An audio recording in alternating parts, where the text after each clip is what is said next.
जय श्री राम। जब एक व्यक्ति धरती पर जन्म लेकर आते हैं और अपने पूर्व जन्मों का दर्शन करवाते हैं तो ये पाते हैं कि पूर्व जन्म में ये एक बार श्री राम की सेना में वानर थे। ये श्री राम की वानर सेना में थे। इनका घर चट्टानों के बीच बना हुआ था। इनकी बहन 3-4 साल की वानरी थी और माता पिता थे पहाड़ों के बीच, पत्थरों के बीच पले बड़े थे। वहीं पे ये खेलते थे। इनकी पूंछ थी। माता पिता भी वानर हैं। दोनों बहुत अच्छे हैं, बहुत प्रेम करते हैं। पिता की मुस्कान बहुत प्यारी है पर बहुत मजबूत भी है। ऐसे ही एक दिन ये श्री राम की वानर सेना में शामिल हुए और श्री राम की सेना में भाग लिया। वानर तट पर खड़े हैं और इंतजार कर रहे हैं। ऐसा लग रहा है कि हनुमान जी जा चुके हैं समुद्र पार लंका। सब चिंतित लग रहे हैं कि हनुमान जी कैसे करेंगे अकेले। किसी को उनकी शक्ति पे शंका नहीं है, परंतु फिर भी उनकी चिंता है। और फिर हनुमान जी वापस आ जाते हैं और सब एकदम खुश हो जाते हैं। वानर उथल कूद मचाते हैं।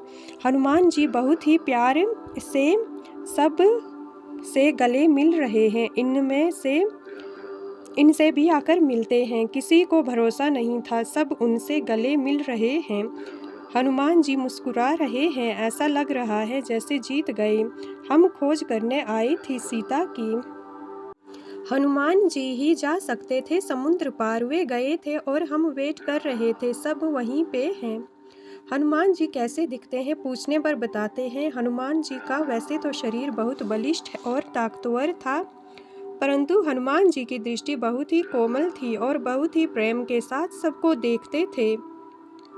और हनुमान जी खुद इतने विनम्र हुए रहते थे कि कभी भी किसी को ऐसा महसूस नहीं होता था कि हनुमान जी वाकई इतने बड़े शक्तिशाली वानर हैं या कोई विशिष्ट हैं। ऐसा नहीं लगा कभी भी। बाकी जो लोग या वानर थे उनसे ऊंचे थे और तंदुरुस्त भी थे। बहुत ही मजबूत शरीर है और लाल पिंक जैसा उनका मुंह और शरीर है। लाल पिंक के बीच के रंग का उनका शरीर है। मूछें नहीं हैं, बड़े हैं, बलिष्ठ हैं और सबको प्रेम से गले लगा रहे हैं। सब उन्हें देखकर बहुत खुश हैं। जब हनुमान जी इनके पास आते हैं तो इनके बराबर हाइट के थे। इनकी भी हाइट सामान्य मनुष्य की तरह ही 6-7 फीट की थी, पर मनुष्य जैसे श्री राम जी 10 फीट के लग रहे थे। वानर आज के मुकाबले बड़े थे और बुद्धिमान भी थे। फिर ये एक सीन देखते हैं जिसमें ये श्री राम के सामने है। श्री राम एक पहाड़ के ऊपर है, मोस्टली सुग्रीव की नगरी में है और वहाँ सब उनसे मिलने गए हैं। जो राम जी के सामने महसूस होता है प्योर टाइमलेसनेस की अनुभूति, वो पूरी तरह समय काल से हट के अनुभूति है। वहाँ पर आप बैठे रह सकते हैं और आपको समय का बिल्कुल आभास नहीं होता। श्री राम की दृष्टि वैसी है कि वो देख के लगता है कि उनको सब पहले से पता है। बहुत ही मंद सी मुस्कान है, बहुत ही ठहराव के साथ बोलते हैं। वहीं पे हनुमान जी भी हैं, वानरों के बीच में बिल्कुल ही सामान्य वानरों की तरह दिख रहे हैं। बिल्कुल अलग नहीं दिखते, बहुत ही विनम्र हैं और यही है बहुत ही अच्छी अनुभूति है। श्री राम को मैंने नील वर्ण में देखा। श्री राम का स्किन ऐसी थी जैसे थोड़ी ग्लो करती हो, बहुत ही हल्की नीले रंग की हो। ग्लो करती हुई चमकती हुई स्किन दिखी और बहुत ही शांत स्वभाव, बहुत ही ठहराव के साथ बोलते हैं। बिल्कुल ही ठहराव है इनके नेचर में और उनकी प्रेजेंस में जाते ही ऐसा लगा जैसे बस अब यहाँ के अलावा और कहीं नहीं जाना है। विचित्र बात ये है कि हम सब जानते हैं कि श्री राम भगवान हैं, फिर भी कहीं ना कहीं हम ये सोच रहे थे कि हम जैसे ही राजा या लीडर हैं। जिनसे इनपुट या आदेश लेते हैं जीवन में, वैसे ही हम उनसे आदेश लेते हैं। अलग यह काम करना है या नहीं करना है, फिर हम जाते हैं और वही कार्य करते हैं। कहीं ना कहीं हमें अपने मन में मनुष्य की तरह ही ट्रीट कर रहे हैं। हम वहाँ जानते हैं कि वह मनुष्य नहीं है, परंतु फिर भी मनुष्य की तरह ट्रीट कर रहे हैं। श्री राम बैठे हैं और सब उनके सामने खड़े हैं।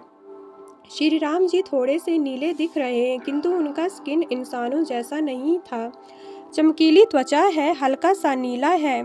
श्री राम जी बहुत खुश हैं कि हम आ गए हैं लंका से सीता जी का पता लेकर। हेल्थफुल बॉडी और ऊंचे हैं, हम सबसे बड़े हैं, 10 फीट के आसपास हो सकते हैं। थोड़ा सा मुस्कुरा रहे हैं और राम जी की आंखें ऐसी हैं जैसे उन्हें सब पता है। उनकी दृष्टि ऐसी है जैसे वे सब जानते हैं और धीरे धीरे बात करते हैं। बहुत स्थिरता है उनकी प्रेजेंस में। उनके होने पर बस उनके सामने झुकने का मन करता है, प्रणाम करने का मन करता है। इसके बाद अकेले वानरों की 10,000 की सेना चल पड़ी है। ये भी उस सेना के एक सामान्य कार्यकर्ता थे। पुल बनते हुए का दृश्य।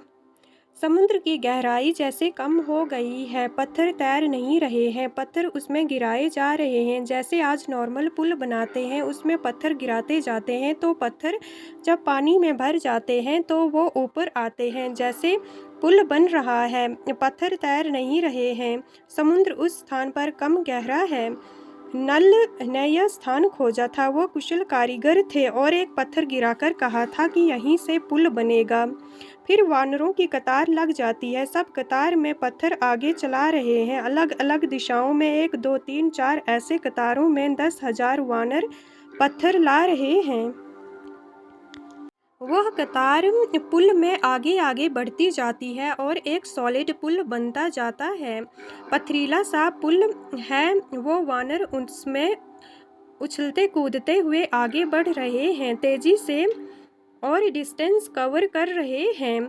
पत्थर बड़े हैं, वानर धक्का दे रहे हैं। पत्थर से पुल बनता जा रहा है और समतल पुल नहीं, ऊबड़ खाबड़ था। के बाद का दृश्य। लक्ष्मण जी राम जी के जैसे ही थे, पर कद में थोड़े छोटे थे। करीब 1 फीट छोटा कद है, ज़्यादा नहीं, थोड़े से छोटे दिखते हैं। उनका शरीर नीला नहीं दिख रहा है। उनका शरीर नॉर्मल गेहुआ रंग का, जो हमारा वर्ण होता है भारत में, वैसा दिख रहा है। गौर वर्ण है। बट राम जी पूर्णतः लाइट ग्लोइश नीले कलर के हैं। दोनों की बॉडी बहुत ही शक्तिशाली है। अच्छा गठीला शरीर दिख रहा है। पुल पार करने के बाद एक बीच का सीन देखते हैं। रात को कैंपिंग हो रही है। श्री राम जी लेटे हुए हैं। हनुमान जी उनके चरणों के पास हैं। सुग्रीव जी माथे के पास हैं। कुछ चर्चाएं हो रही हैं। ये दूर से देख रहे हैं। बड़ी सी वानर सेना पहाड़ी की साइड में है, पूरी पहाड़ी को घेरे हुए है। सब अपना अपना एरिया लेकर बैठे हैं। चर्चाएं हो रही हैं।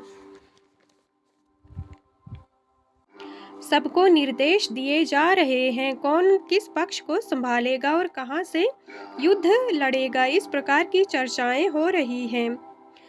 चारों तरफ विशेष माहौल है।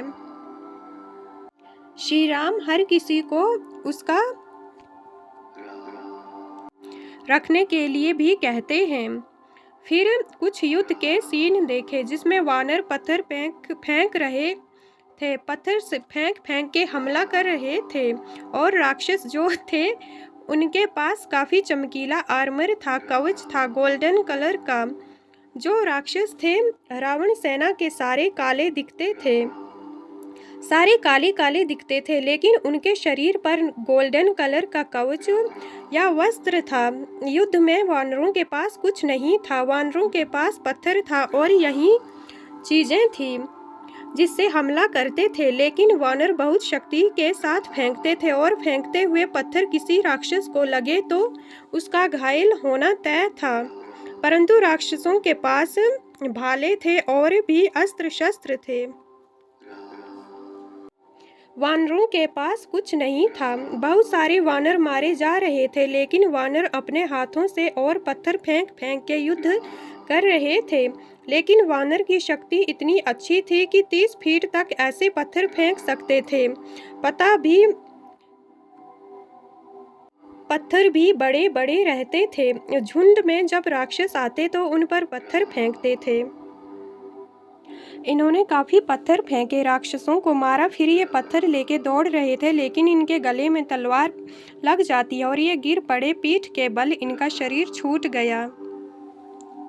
सूक्ष्म शरीर में रहते हुए इन्होंने 50 फीट से भी ज्यादा हाइट के राक्षस कुंभकर्ण को देखा।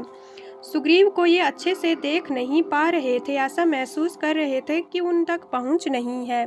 ये छोटे कार्यकर्ता थे तो वहां तक नहीं देखते थे, एकदम सुग्रीव के पास नहीं जा सकते थे।